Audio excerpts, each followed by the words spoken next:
còn nó to hơn cái này bắt ra nó vậy chỉ thích thiết cái này của mà của thích thiết vậy à giờ thì nó này nếu to vậy to rồi tồn chai vậy cái tôi muốn giờ cho trong yên tiền nó đi chỉ xài của mẹ giờ là gì nó nè còn nó này rồi nó vậy cho nó chỉ hậu to của tôi thích thiết đấy tết thế ạ, còn nó to nè,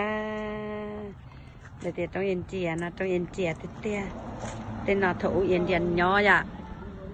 yên chè nhỏ tên nó nè,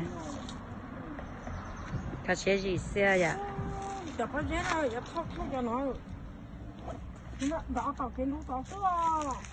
nó bé to nó, to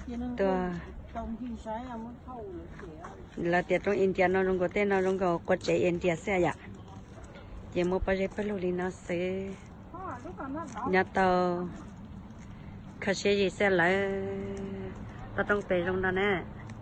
cho nó sẽ ạ, bọn thằng này nhớ tới chồng lại, của cái này thay bé xe này trong tông xe ạ, cho nó ạ, cho nó sẽ lại khai xe cái rồi đi tới chăm lo chỉ là tư bé nhân cho tới chăm lo chè bé của tôi sẽ trong India vậy nên tại nó